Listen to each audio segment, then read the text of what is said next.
जय हिंद दोस्तों, मेरा नाम ओम प्रकाश कश्यप है और आपका स्वागत है हमारे YouTube channel CSD official news में। आजकल अभी कुछ दिनों से एक आंदोलन चल रहा है देश में।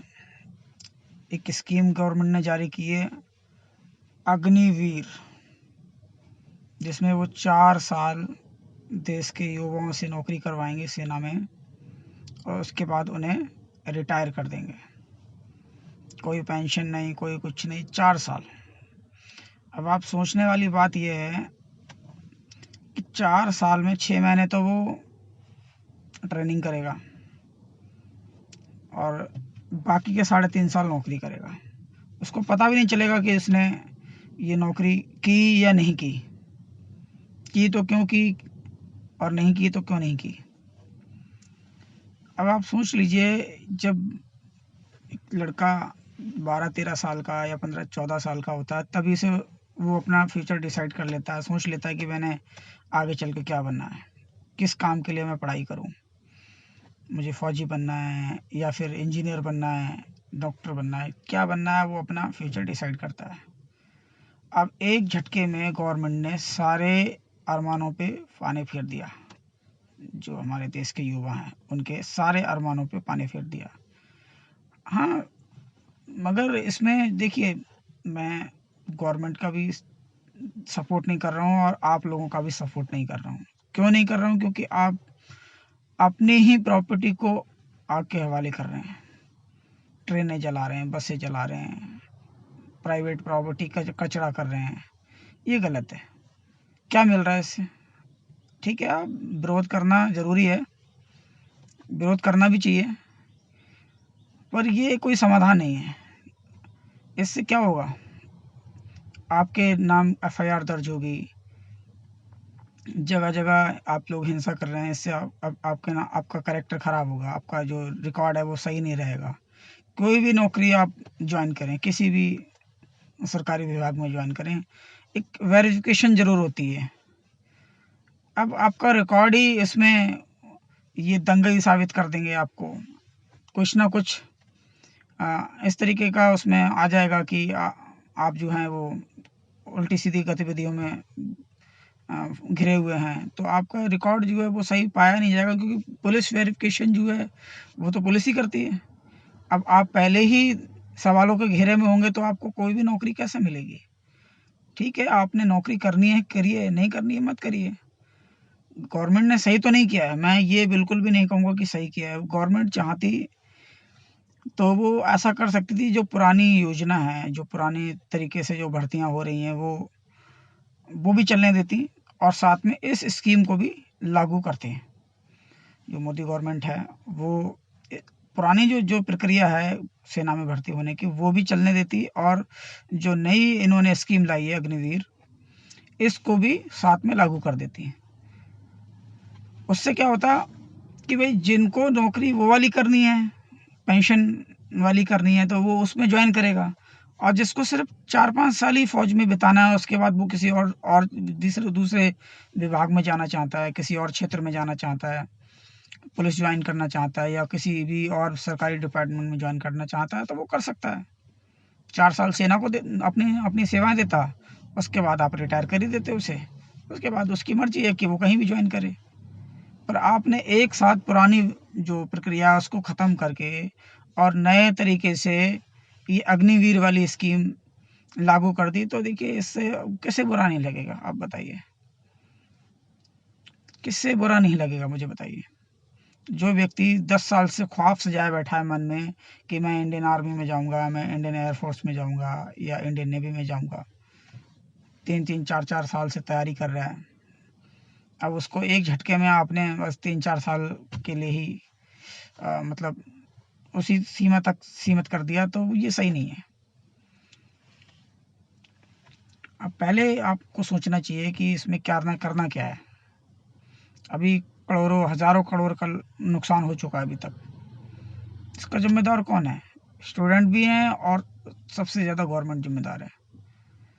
यही चीज़ अगर पहले तरीके से उनको समझाया जाता कि ये स्कीम हम लागू करने वाले हैं, ये बेनिफिट हैं उसके। और हम पुरानी जो भर्ती प्रक्रिया है उसको भी बंद नहीं कर रहे हैं। 2 साल से तो आपने वैसे ही सब कुछ बंद किया हुआ है। उसमें सिर्फ आप ही कसूरवार नहीं है, कुछ प्रकृति ने जो ऐसा कुछ सिस्टम बनाया हुआ है। 2 साल कोरोना में निकल गए, तो उस वजह से भर्तियां नहीं हुई। तो पहले जो पुरानी प्रक्रिया थी उसको आप फॉलो करते और साथ उसी के साथ में इसको लागू कर देते। मैं गारंटी कर रहा हूँ 1 रुपये का नुकसान नहीं होता और ना ही कोई उस चीज़ का विरोध करता। जिसको नौकरी करनी होती 4 साल की वो करता, जिसको नहीं करनी होती वो नहीं करता। अब बात करूं गवर्नमेंट की, तो गवर्नमेंट ने तो देखो, गवर्नमेंट के अंदर अभी भी पहले से ही भ्रष्टाचार बहुत फैला हुआ है, सेना के अंदर स्पेशली। मैं 14 ईयर्स खुद काम करके आया हुआ हूँ, मुझे पता है। 20,000 से तो ज़्यादा कर्मचारी अभी भी इन्होंने ठेकेदार से भी बदतर जिंदगी बनाई हुई है उन्होंने। सेना के अंदर एक डिपार्टमेंट होता है, कैंटीन स्टोर डिपार्टमेंट, जिसको हम CHD कैंटीन का नाम देते हैं, CHD कैंटीन। उनके जो एम्प्लॉय हैं उनकी जो हालत है वो कैदियों से भी बदतर है। उनको जितनी पेंशन मिलती है ना एक जवान को, उससे आधी सैलरी मिलती है। सोचो, पेंशन से भी आधी सैलरी। किसी को 10,000, किसी को 15,000, किसी को 12,000, किसी को 18,000। 18,000 तो आप शायद होगी हो तो होगी हो, नहीं तो ऐसे लोग हैं जो 8-8 हज़ार रुपये में रिटायर हुए हैं अभी, जस्ट 4-6 साल पहले 8-10 हज़ार की नौकरी से रिटायर हुए हैं। उनको कोई पूछता भी नहीं है। तो हालत तो खैर सेम इन 4 साल जो लोग जवान, जो भी स्टूडेंट हैं जो आर्मी ज्वाइन करेंगे या नेवी ज्वाइन करेंगे, एयरफोर्स ज्वाइन करेंगे, उनकी हालत भी ऐसी हो जाएगी। अच्छा तो नहीं हुआ है, लेकिन हाँ, बुरा भी नहीं हुआ है। बुरा इसलिए नहीं हुआ है क्योंकि आपको मौका तो मिल रहा है ना नौकरी करने का। जिनकी सिर्फ तमन्ना है कि भाई मुझे इंडियन आर्मी ज्वाइन करना है, चाहे वो 2 साल सेवा दे, अपनी 4 साल सेवा दे।